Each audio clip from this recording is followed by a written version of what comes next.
नमस्कार, सुमन्स किचनमध्ये आपलं स्वागत आहे। आज आपण रोजचा स्वयंपाक झटपट आणि रुचकर होण्यासाठी 15 दिवस टिकणारं काळं वाटण कसं बनवायचं ते पाहणार आहोत। तर चला सुरुवात करूया। तर त्या वाटणासाठी आपण काय काय साहित्य लागणार आहे ते बघूया। तर इथे बघा, मी 4 मीडियम साईजचे कांदे उभे कट करून घेतलेले आहे। त्यानंतर एक खोबऱ्याची वाटी किसून घेतलेली आहे। त्यानंतर 2 चमचे धणे, 1 इंच आलं आणि 1 लसणाची गड्डी सोलून घेतलेली आहे। 2 चमचे पांढरे तीळ, 1 चमचा खसखस, 1 चमचा दगडफूल, 1 चक्री फूल, 5 लवंग आणि 15 मिरी घेतलेली आहे। 1 चमचा जिरं आणि 1 चमचा तेल, 1 चमचा मीठ लागणार आहे। आता हे सगळं आपल्याला भाजून घ्यायचं आहे। आता आपल्याला मसाला भाजायचा, त्यासाठी गॅसवर कढई गरम करायला ठेवली आहे। आता यामध्ये घालायचं आहे आपल्याला इथे खसखस, त्यानंतर तीळ, धणे, जिरे, चक्री फूल, लवंग आणि मिरी, त्यानंतर दगडफूल। हे आपल्याला कोरडंच भाजून घ्यायचं आहे। तर इथे आपला हा मसाला भाजून झालेला आहे। आपल्याला हा ताटामध्ये काढून घ्यायचा आणि थंड करून घ्यायचा आहे।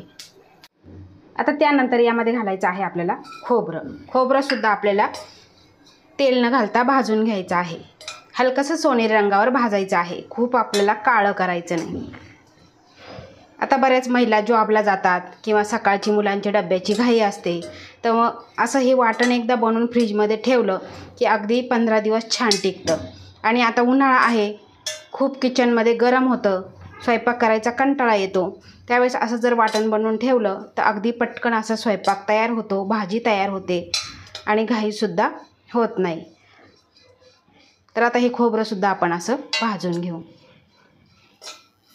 तर इथे आपलं खोबरंसुद्धा भाजून झालेलं आहे।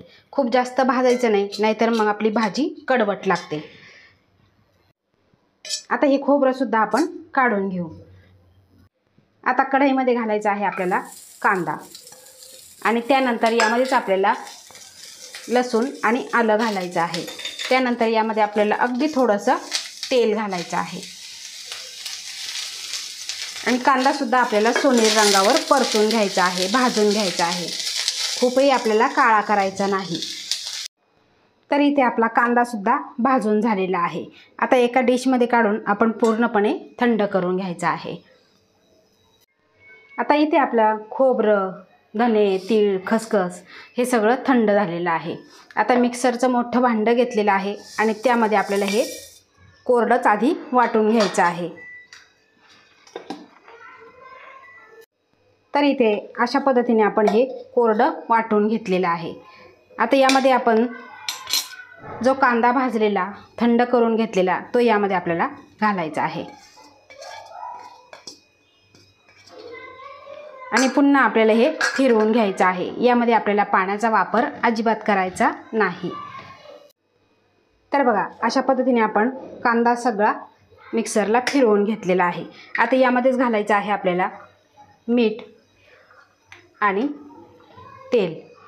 मीठ आणि तेल घातल्यामुळे आपला मसाला हा छान टिकतो, खराब अजिबात होत नाही। आता पुन्हा आपल्याला एकदा हे फिरवून घ्यायचं आहे। तर इथे आपलं वाटण तयार झालेलं आहे। एकदम बारीक गुळगुळीत असे हे वाटण तयार झालेलं आहे। आपण तेल आणि मीठ घातलेलं, त्यामुळे पटकन असं हे बारीक झालेलं आहे आणि तुम्ही कलरसुद्धा इथे बघू शकता। आता आपण एका वाटीमध्ये काढून घेऊ। तर इथे वाटण मी वाटीमध्ये काढून घेतलेलं आहे, तुम्ही इथे बघू शकता। अतिशय सुंदर असा वास सुटलेला आहे आणि ह्या वाटणामध्ये तुम्ही वांग्याची भाजी, शेवग्याची भाजी, चिकन, मटण अनेक प्रकारच्या भाज्या तुम्ही बनवू शकता, चवीला अप्रतिम होतात। तर अशा ह्या सोप्या पद्धतीचं वाटण तुम्ही एकदा बनवून ठेवा आणि 15 दिवस याच्या भाज्या करून खा, अतिशय रुचकर लागतात। तर अशा ह्या सोप्या पद्धतीचं वाटण तुम्ही एकदा जरूर बनवा आणि तुमचा अभिप्राय मला कमेंटद्वारे नक्की कळवा। आवडल्यास लाईक करा, शेअर करा, सबस्क्राईब करा आणि बाजूचं बेल आयकॉन बटन प्रेस करा। धन्यवाद।